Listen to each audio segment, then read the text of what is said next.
అందరికీ praise the lord. ఈరోజు మనము ద్వితీయోపదేశ కాండము 18వ అధ్యాయాన్ని ధ్యానం చేసుకుందామండి. దయచేసి అందరూ వీడియోని అందరికీ షేర్ చేయండి.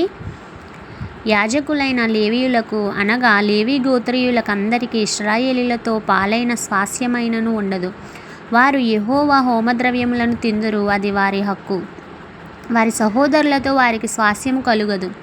యెహోవా వారితో చెప్పినట్లు ఆయనే వారికి స్వాస్యము. జనుల వలన అనగా ఎద్దు గాని గొర్రె గాని మేక గాని బలి అర్పించు వారి వలన యాజకులు పొందవలసినది ఏదనగా కుడి జబ్బను 2 దవడలను పొట్టను యాజకునికి ఇయ్యవలెను. నీ ధాన్యములోను నీ ద్రాక్షరసములోను నీ నూనెలోను ప్రథమ ఫలములను నీ గొర్రెల మొదటి బొచ్చును అతనికి ఇయ్యవలెను. నిత్యము యెహోవా నామమున నిలిచిన సేవ చేయుటకు నీ గోత్రములన్నింటిలోనూ అతనికి అతని సంతతి వారికి నీ దేవుడైన యెహోవా ఏర్పరచుకొని ఉన్నాడు. ఒక లేవీయుడు ఇశ్రాయేలీల దేశమును తాను విదేశముగా నివసించిన నీ గ్రామములలో ఒక దాని నుండి యెహోవా ఏర్పరచుకున్న స్థలమునకు మిక్కిలి మక్కువతో వచ్చినప్పుడు అక్కడ యెహోవా సన్నిధిని నిలుచు లేవీయులైన తన గోత్రపు వారు చేయునట్లు అతడు తన దేవుడైన యెహోవా నామమున సేవ చేయవలెను. అమ్మబడిన తన పితృజితము వలన తనకు వచ్చినది గాక అతడు ఇతరుల వలె వంతు అనుభవింపవలెను.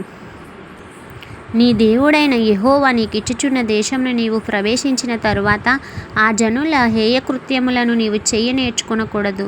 తన కుమారుడనైనను తన కుమార్తెనైనను అగ్నిగుండము దాటించు వానినైనను శకునము చెప్పు సోదెగానినైనను మేఘ శకునములను గాని సర్పశకునములను గాని చెప్పువానినైనను చిల్లంగి వానినైనను మాంత్రికునైనను ఇంద్రజాలకునినైనను కర్ణపిశాచి నడుగువానినైనను దెయ్యములతో విచారము చేయువానినైనను మీ మధ్య ఉండనీయకూడదు.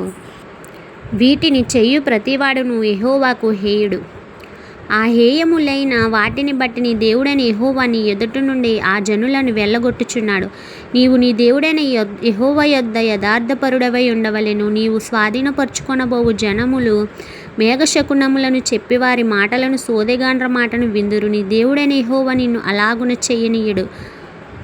హోరేబులో ఆ సమాజ దినమున నేను చావకుండునట్లు మళ్ళీ నా దేవుడైన యెహోవా స్వరము నాకు వినబడుకుండునుగాక.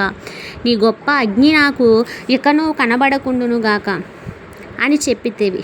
ఆ సమయమున నీ దేవుడైన యెహోవాను ఈ గొప్ప అగ్ని నాకు ఇకను కనబడకుండునుగాక అని చెప్పితివి.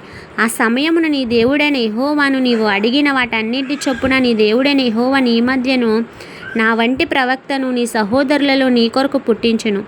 ఆయన మాట నీవు వినవలెను. మరియు యెహోవా నాతో ఇట్లనెను,